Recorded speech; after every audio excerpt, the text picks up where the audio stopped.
l'ai dit, ce soir, c'est l'avant-dernière de notre série spéciale Amérique. Et pour l'occasion, je mouille le maillot. Ici, à Soufal-Weiersheim, je vais tester pour vous le foot américain, un des piliers de la culture américaine. Allez, let's go!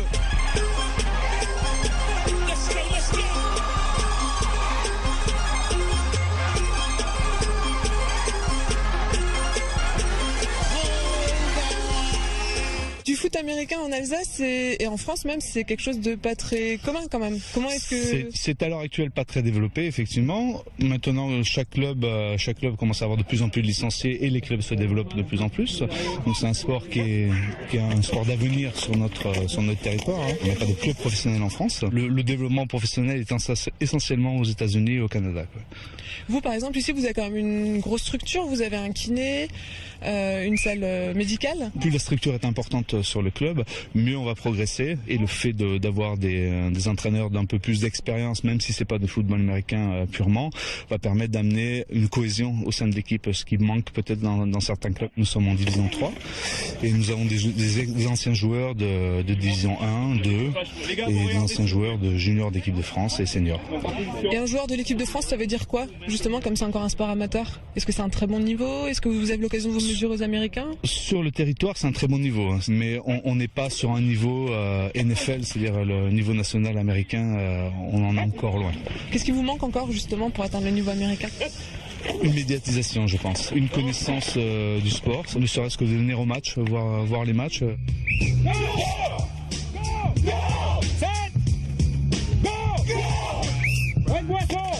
Le club est né en 2004, vous êtes là depuis le début.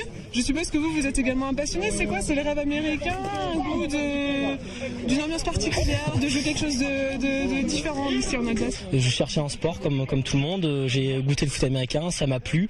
Et puis j'ai évolué, on a monté cette structure avec d'autres passionnés. Et puis on vit l'aventure aujourd'hui de la Nationale 3. Et alors j'ai fait un entraînement avec vous, j'ai pas tout compris. C'est quoi ces cris un peu bizarres, ces cris de guerre? Ça veut dire quelque chose? Alors c'est plutôt pour le leadership, l'ambiance de groupe.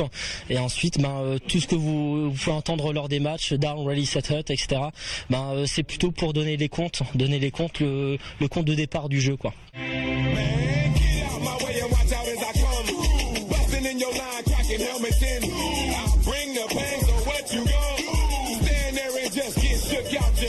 Ici en Alsace, on comprend pas tout au foot américain. Les règles nous paraissent un peu obscures. Je vous ai dégoté un joueur pour nous expliquer tout ça.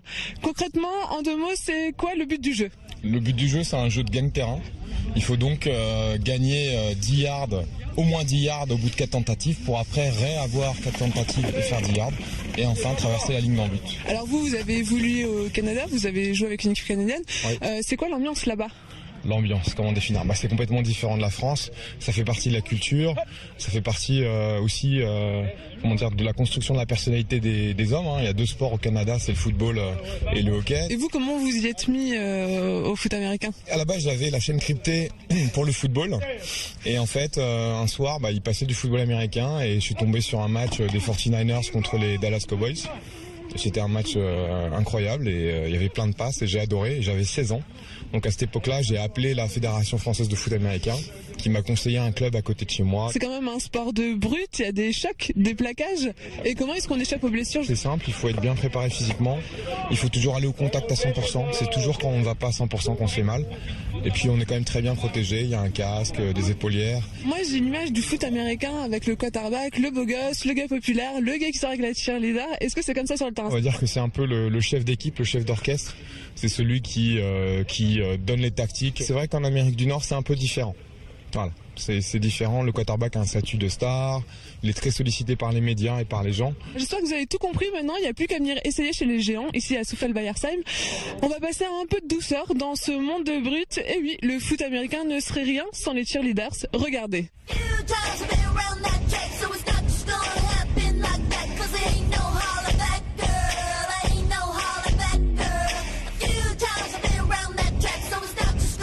Définition, le cheerleading, c'est quoi? Qu'est-ce que c'est une cheerleader concrètement? Alors le cheerleading, c'est né donc au bord des terrains de football américains pour encourager les équipes. Maintenant, le sport en lui-même, c'est un mélange de gym, de danse et de portée. La cheerleader, c'est pas une pom-pom girl? Non, normalement, les pom-pom girls, ça n'existe pas en fait. C'est une mauvaise traduction qui a été faite d'un journaliste qui allait en Amérique et qui a voulu retraduire un peu ce qu'il avait vu là-bas. Alors le cheerleading en Alsace, c'est pas commun, comment ça a débuté? L'équipe est née au bord du terrain en fait, c'est des filles qui étaient motivées pour encourager l'équipe de football américain.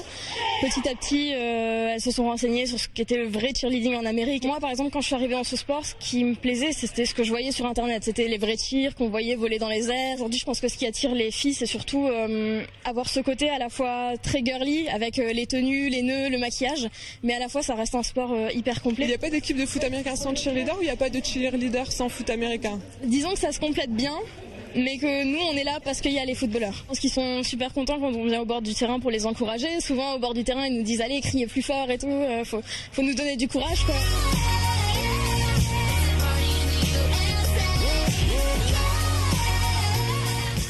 En Alsace, en France, on a surtout la vision américaine des séries, de la cheerleader, la fille populaire, un peu peste aussi, et la copine du quarterback. Vous qui êtes américaine et qui avez pratiqué le cheerleading aux États-Unis, est-ce que ça se vérifie? Comme n'importe quel sport, il y a un peu des frimeuses et aussi il y a des vrais athlètes qui travaillent dur et qu'on ne fait pas de tirer dessus parce que c'est moins intéressant. Vous avez quand même connu le cheerleading qui est un sport très important aux États-Unis. Là, on est en Alsace. Le nombre de licenciés est passé de 300 en 2008 et là on arrive presque à 2000 licenciés.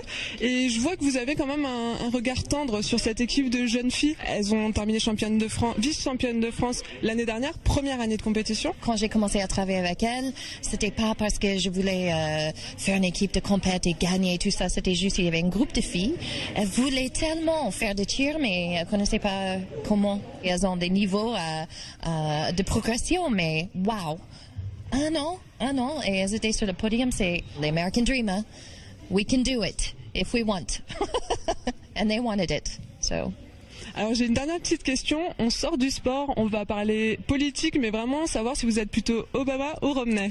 I am 100% Obama. Oh please, I'm hoping, because it's close. C'est lui qui avait fait venir la sécurité sociale, la santé et tout ça médical. Et si l'autre sort, tout ça sera supprimé. Donc on va vous retrouver devant votre télé dans la nuit du 6 au 7 novembre? Oui, je serai épuisée le lendemain. Mais j'espère que je serai heureuse et pas en train de pleurer. Voilà.